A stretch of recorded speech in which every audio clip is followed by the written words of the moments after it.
नमस्कार. रेसिपी सफर चॅनेलवर मी गीता तुम्हा सगळ्यांचं पुन्हा एकदा खूप खूप स्वागत करते. आजच्या भागात आपण बघतो आहोत गोडी शेव. गावाकडच्या जत्रेत मिळणारी ही गोडी शेव आपल्यालासुद्धा खायला खूप आवडते.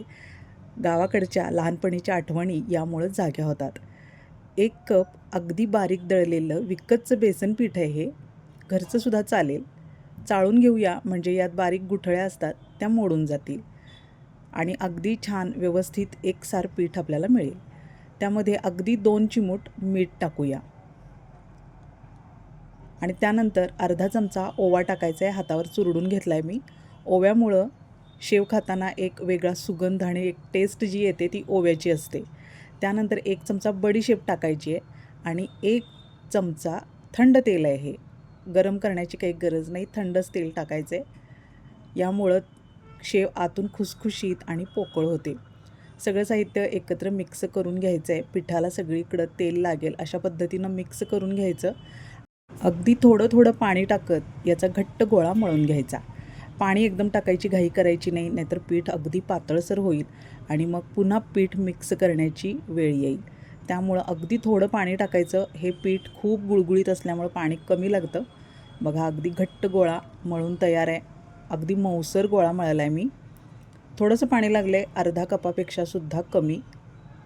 झाकून ठेवूया. एक 10च मिनिटं झाकून ठेवायचं आहे. खूप जास्त वेळ झाकायची गरज नाही. 10 मिनिटांनी आपण उघडून बघूया. बघा छान सॉफ्ट झाला आहे गोळा. अगदी छान सॉफ्ट झाला आहे.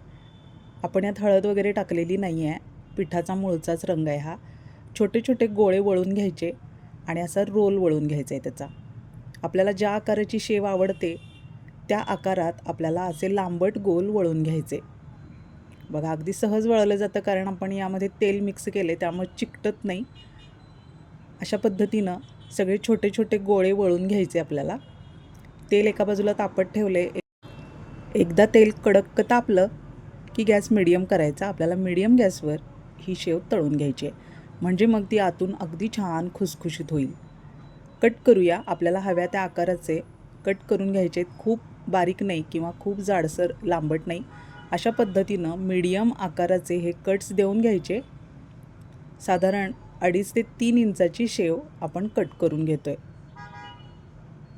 अशी जाडच शेव असते त्यामुळे अशी हाताने वळूनच बनवा.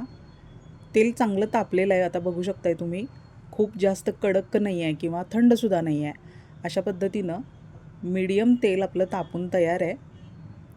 असंच तापलेलं हवं तरच शेव आतून हलकी पोकळ होणार आहे. आता व्यवस्थित आपण उलटवून घेऊया. आता बघू शकताय तुम्ही अगदी आतून पोकळ झाली आहे, फुटायला सुरुवात झाली आहे. बघा आतून पोकळ झाल्याची ही खूण आहे. आपण थंडच तेल मिक्स केलं होतं तरीसुद्धा शेव आतून अगदी हलकी पोकळ झालेली आहे. आणि सगळ्यात महत्त्वाचं म्हणजे यात सोडा मिक्स केलेला नाही आहे आपण. ही गोष्ट लक्षात घ्या कारण बऱ्याच जणांचं असं म्हणणं असतं की सोडा मिक्स केल्याशिवाय शेव आतून पोकळ होत नाही. तर असं काहीही नाही. अगदी छान पोकळ हलकी तयार होते. नक्की बनवा कारण साच्याची कटकट नाही या शेवेला. हाताने आपण वळून बनवू शकतो. कितीही मोठ्या प्रमाणात बनवू शकतो. बघा मस्त पोकळ झाली आहे. फक्त एवढीच काळजी घ्यायची की छान कडक तळली पाहिजे. जर ती तुम्ही मऊसर असताना काढून घेतली तर पाकात टाकल्यानंतरसुद्धा ती मऊच राहील. त्यामुळं अगदी ब्राऊन रंगावर येईपर्यंत आपल्याला अशी छान शेव तळून घ्यायची आहे. आता काढून घेऊया. एका ताटात काढून घ्यायची आणि आता आपण पुढची प्रोसेस करूया. दुसरा घाणासुद्धा आपला तयार आहे. तोसुद्धा आधी तळून घ्यायचा आहे. तेल चांगलं तापू द्यायचं आहे त्यासाठी आणि मगच एक बाजू सेट झाली की मगच उलटवून घ्यायची आणि छान अगदी व्यवस्थित क्रिस्पी होईपर्यंत शेव तळून घ्या. आता हा घाणासुद्धा आपला तळून तयार आहे. बघू शकताय तुम्ही ब्राऊन रंगावर दिसते आहे शेव. अशीच तळून घ्यायची आहे. आता आपण पाक बनवून घेतो आहे. त्याच कढईत मी सगळं तेल काढून घेतलं आहे आणि 1 चमचा तेल टाकलं आहे. तुम्हाला समजावं यासाठी पूर्ण तेल मी काढून घेतलं. आणि आता 1 कप पीठ होतं तर अर्धा कप मी इथं चिरून घेतलेला गूळ घेतला आहे. तुम्ही साखरही घेऊ शकता आवडत असेल तर. आता अर्धा कपासाठी त्याच चमच्यानं 2 चमचे पाणी टाकायचं आहे आणि आता सगळं मिक्स करून घेऊया. तेल टाकल्यामुळं शेव थंड झाल्यानंतर अगदी सुट्टी होते, चिकटून गोळा तयार होत नाही. त्यामुळं आठवणीनं 1 चमचा तेल पाकामध्ये मिक्स करा. आता बघा, गूळ व्यवस्थित वितळवून घ्यायचं आहे आपल्याला. 4 ते 5 मिनिटं असं सतत ढवळत राहायचं आहे. जर तुम्ही झारा सोडलात तर तळाशी लागायला सुरुवात होईल. त्यासाठी सतत आपल्याला ढवळत राहणं गरजेचं आहे. गॅस मिडियम केला आहे, खूप मोठ्या गॅसवर करू नका. आता तुम्हाला दिसत असेल बघा, पाण्याचा अंश निघून गेला आहे आणि आता हा फक्त गुळाचा पाकच शिल्लक राहिलेला आहे. अशा पद्धतीनं ढवळत राहायचं. फेस दिसतोय आपल्याला आता. एक टेस्ट करून बघूया. थंड पाण्यात असे 2-3 थेंब टाकून बघायचे. एका बाजूला ढवळत राहायचे आपल्याला. आता गोळा तयार होतोय त्याचा. पुन्हा दुसऱ्यांदा टाकलंय मी.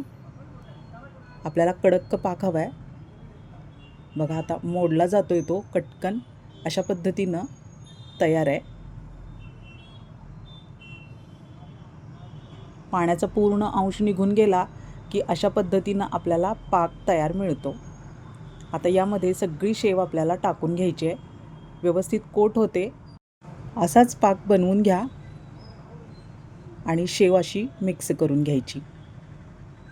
गॅस बंद केला आहे मी, कारण आता पाक आपला तयार आहे. सगळ्या बाजूंनी शेव अशी घोळवत मिक्स करत राहायचे, म्हणजे छान कोटिंग तयार होतं.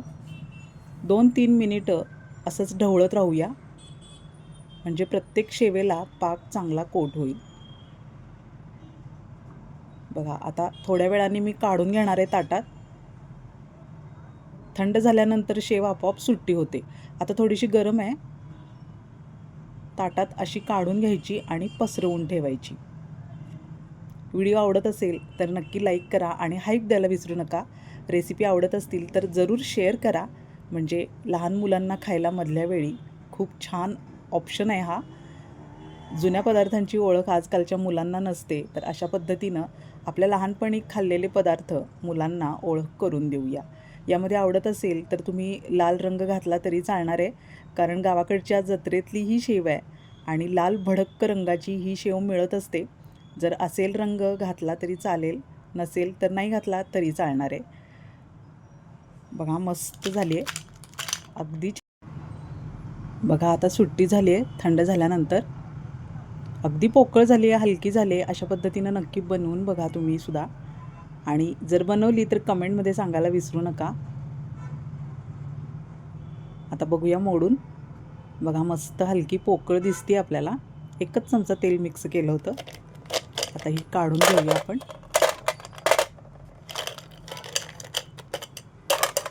अगदी छान खुसखुशीत आवाज येतोय आपल्याला.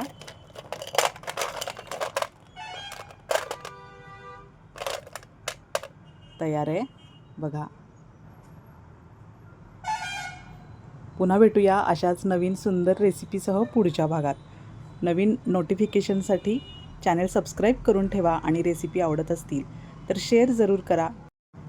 पुन्हा भेटूया पुढच्या भागात नवीन व्हिडिओसह. तोपर्यंत निरोप घेऊया. धन्यवाद.